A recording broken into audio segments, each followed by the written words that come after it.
The day of my father's will reading started like any other at Harrison and Associates law firm. Leather chairs, mahogany tables, and the distinct scent of old money that permeated the air. I sat quietly, my black dress still wrinkled from the funeral, while my brother Michael lounged in his Italian suit, radiating confidence. I had spent the last week in a fog of grief, barely eating, barely sleeping. My father, brilliant entrepreneur, dedicated parent, my biggest supporter, was gone.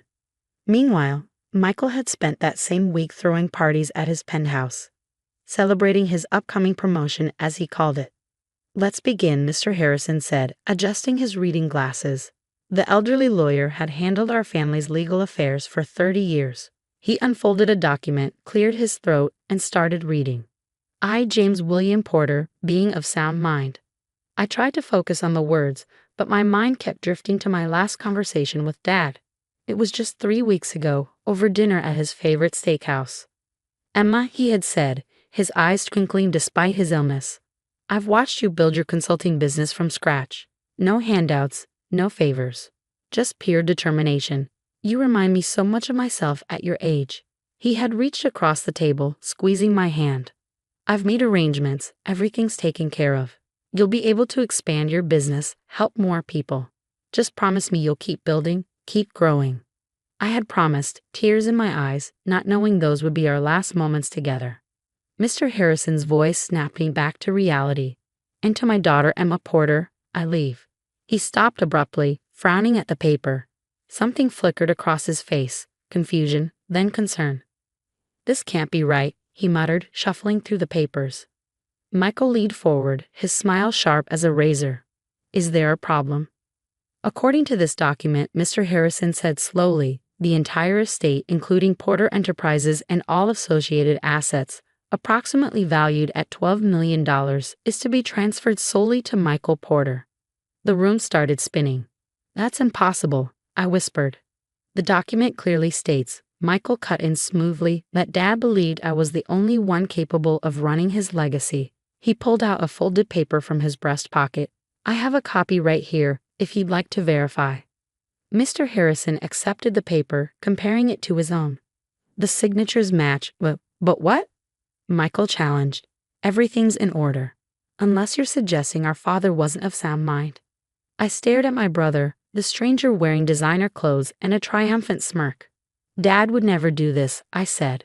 "He told me himself he'd made arrangements." Michael's laugh cut through the air like broken glass. "Oh, sweet knave Emma. Always Daddy's little girl, weren't you? Did you really think he'd trust his life's work to someone who plays with spreadsheets in a tiny office?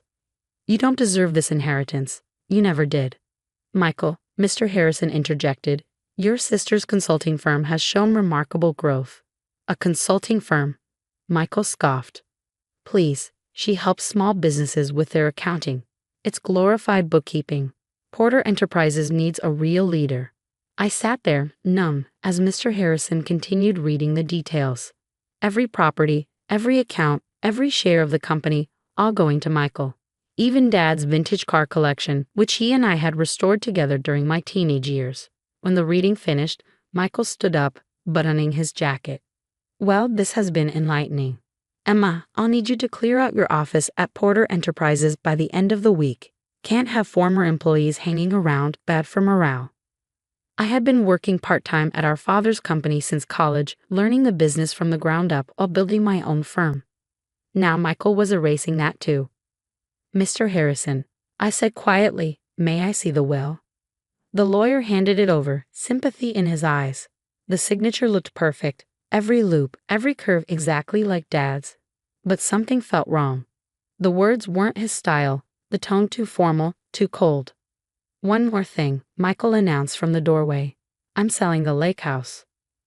My head snapped up. "You can't. Mom loved that house. Dad promised he'd never sell it."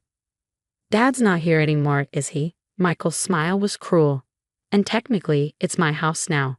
I'm thinking of turning it into a private club. Much better investment than keeping it as some sort of shrine." He walked out, leaving me alone with Mr. Harrison in the suddenly too quiet office. "Emma," the lawyer said gently, "something isn't right here. Your father discussed his plans with me several times over the years. This will, It contradicts everything he ever said. I ran my fingers over the signature, remembering all the times I'd watched Dad sign documents in his office. The signature's perfect, I murmured. Too perfect. Mr. Harrison leaned forward. What do you mean? Dad's hands shook in his final months. The medication made it worse. This signature, I traced the smooth lines. There's no tremor. Not even a slight one. The lawyer's eyes widened. Are you suggesting? I need to make some calls, I said, standing up.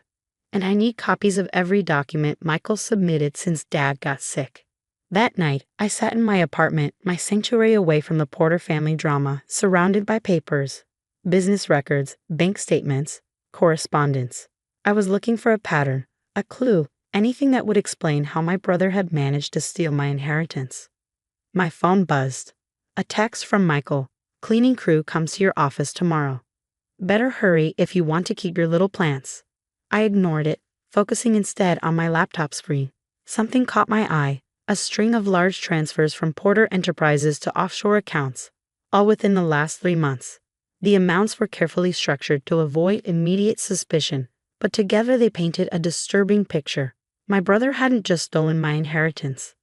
He'd been embezzling from the company for months, possibly years. A plan began forming in my mind.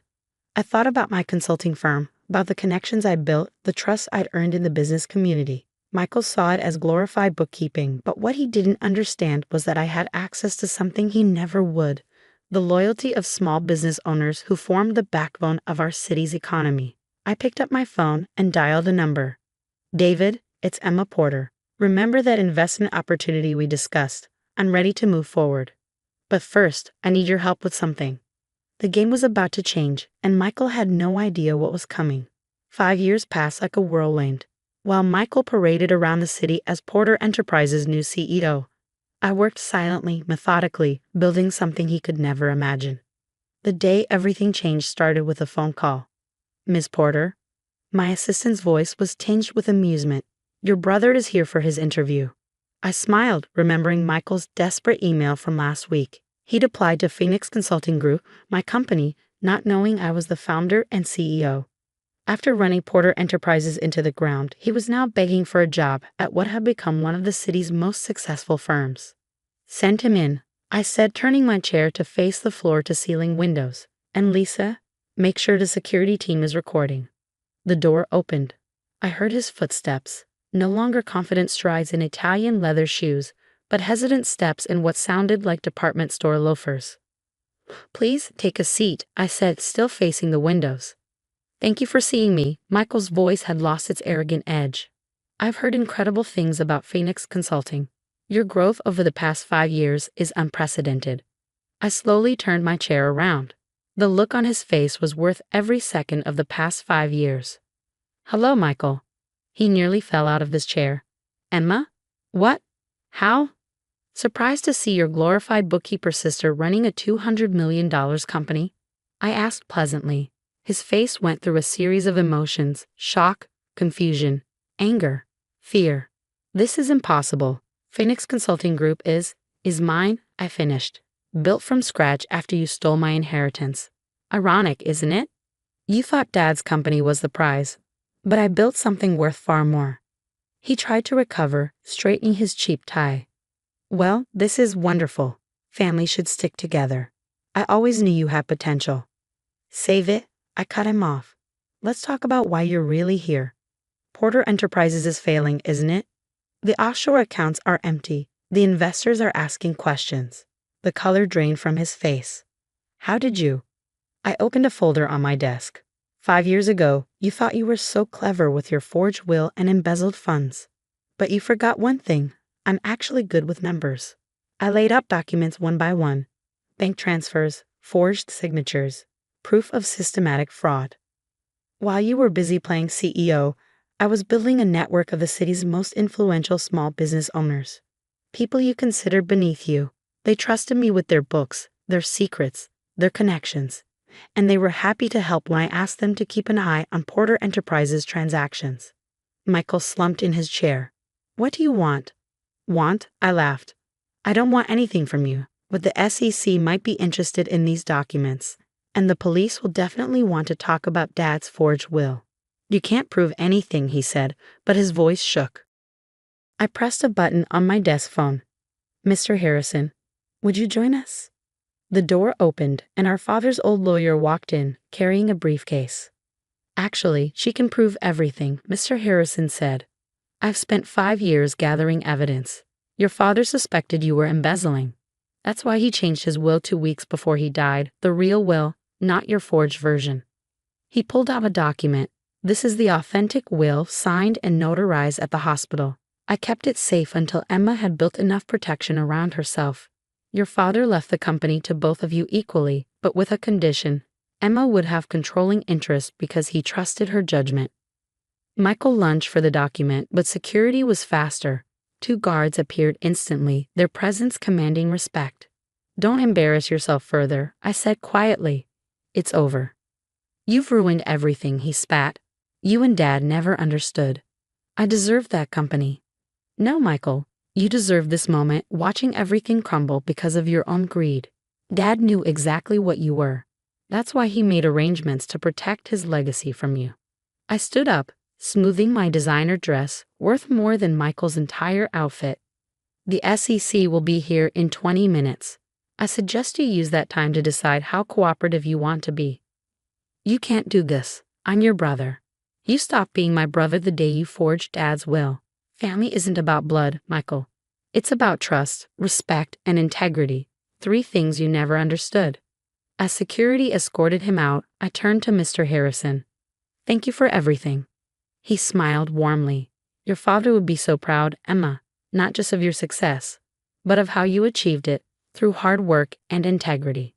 Later that evening, I drove to the lake house, my lake house now, the property reclaimed along with everything else Michael had stolen. The sunset painted the water in shades of gold, just like when Mom was alive. My phone buzzed with news alerts. Porter Enterprises heir arrested for fraud. Phoenix Consulting Group CEO reveals family drama behind business success. Emma Porter, from disinherited daughter to business empire builder. I smiled, remembering Dad's words. Keep building, keep growing. I had kept my promise, but in my own way. Instead of inheriting a legacy, I had built one. The next morning, I walked into my office to find it buzzing with energy. Our latest acquisition, Porter Enterprises, would need restructuring. The company Dad built would survive, but under new leadership, guided by the values he had taught me. On my desk, I found an old photo of Dad and me working on his vintage Mustang. Behind it stood my team, the family I had chosen, people who shared my vision and values. Ready for the board meeting, Lisa asked, tablet in hand. I looked around at the empire I had built, so much greater than the inheritance I had lost. More than ready. Michael's arrest made headlines for weeks. The evidence was overwhelming, not just the forged will and embezzlement, but years of fraud and deception. He faced significant prison time. But my focus was on the future. Phoenix Consulting Group continued to grow, now helping businesses across the country.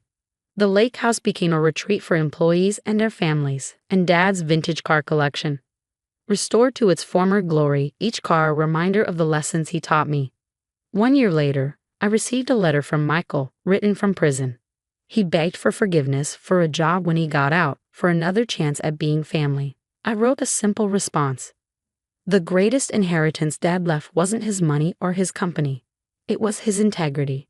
That's something you can't steal, and something you never understood. Good luck with your rehabilitation. Today, Phoenix Consulting Group is valued at over $500 million. The story of how I built it, after losing my inheritance to a greedy brother, has become a legend in business circles. But the real victory isn't in the numbers. It's in the legacy I built, the people I've helped, and the values I've upheld. Sometimes, losing an inheritance is just the push you need to build something far greater than what you lost. Dad always said success wasn't about what you were given, but what you built with your own hands. Looking at my empire now, I know he was right. Michael may have stolen my inheritance, but he inadvertently pushed me to create something far more valuable, a legacy of my own. And that's something no one can ever take away.